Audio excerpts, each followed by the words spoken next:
The Irish potato famine, also known as the Great Hunger and Gorta Mór, was a catastrophic event in Ireland between 1845 and 1852. It resulted in the deaths of approximately 1 million people and forced another million to emigrate, dramatically altering the demographic and social fabric of the country. The famine was caused primarily by a potato blight, Phytophthora infestans, but its devastating impact was exacerbated by British economic policies, social inequality, and inadequate relief efforts.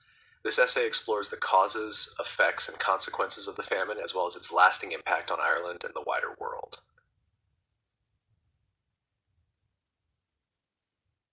Causes of the famine, the potato blight. The immediate cause of the famine was the arrival of Phytophthora infestans, a fungal pathogen that destroyed potato crops. The fungus, originating from the Americas, spread rapidly across Europe in the mid-1840s. Ireland, where the majority of the population relied almost exclusively on potatoes for sustenance, was particularly vulnerable. The potato was a staple food for the poor, especially in rural areas, because it was nutritious, easy to grow, and produced high yields on small plots of land. The first signs of the blight appeared in 1845 when large portions of the crop failed. By 1846, nearly the entire harvest was lost, leading to widespread food shortages. The situation worsened in the following years as repeated failures left the population with no reserves of food.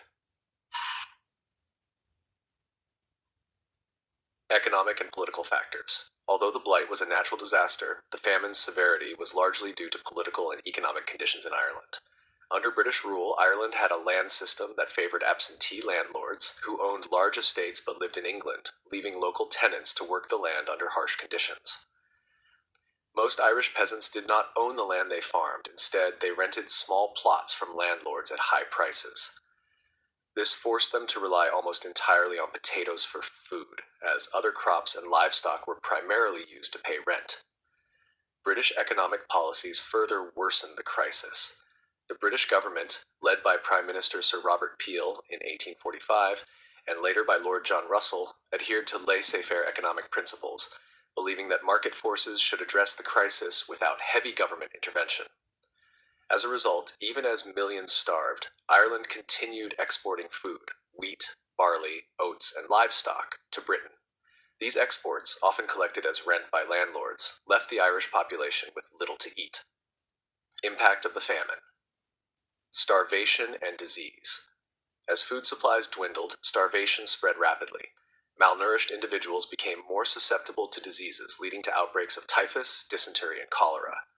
The combination of starvation and disease devastated the population.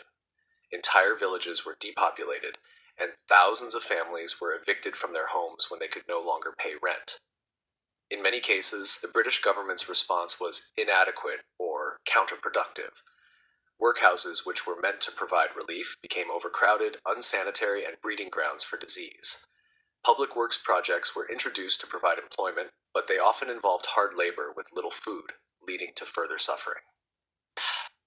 Mass emigration.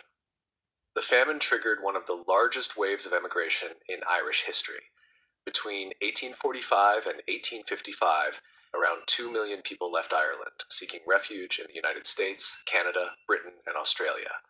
Many traveled on overcrowded, poorly maintained ships known as coffin ships, where disease spread rapidly, leading to high mortality rates during the journey. In the United States, Irish immigrants faced discrimination but eventually established strong communities in cities like New York, Boston, and Chicago. In Canada, thousands died upon arrival, particularly at quarantine stations such as Gros-Isle. Despite these hardships, Irish immigrants played a crucial role in shaping the cultural and economic development of their new countries. The British government's response. The British government's response to the famine remains a subject of historical debate. While some relief efforts were made, they were largely inadequate. Peel initially repealed the Corn Laws in 1846, removing tariffs on imported grain to make food more affordable, but this had little immediate effect on the starving Irish population. His successor, Lord John Russell, took a more hands-off approach, relying on local charities and workhouses rather than direct government intervention.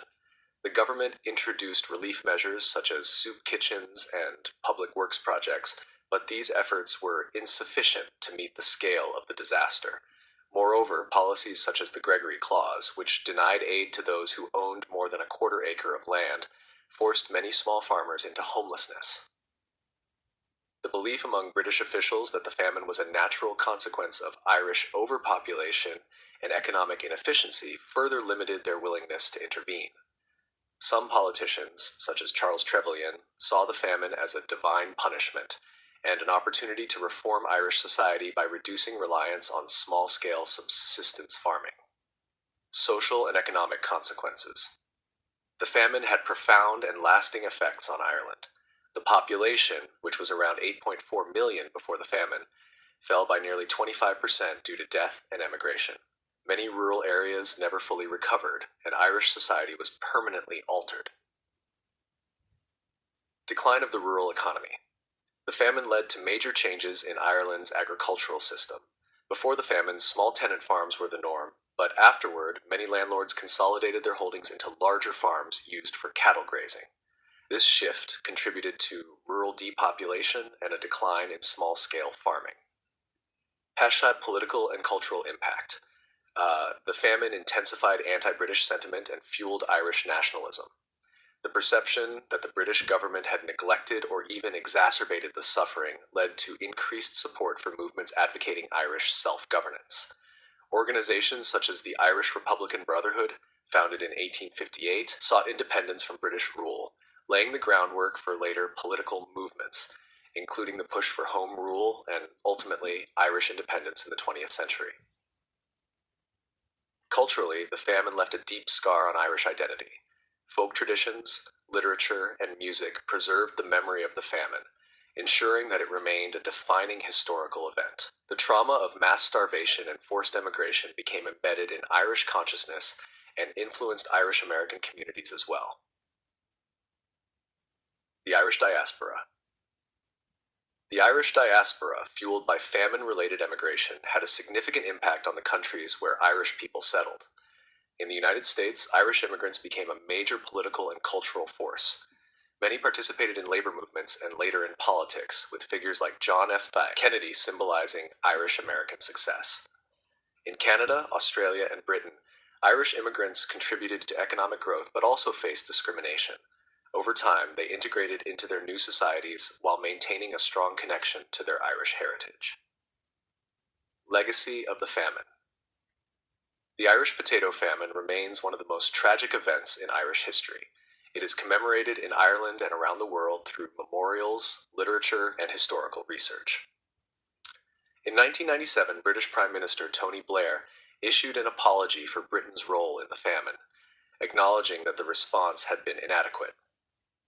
The famine also serves as a lesson on the dangers of economic dependency, political neglect, and inadequate crisis management. It highlights the importance of food security and the need for effective government intervention during humanitarian crises.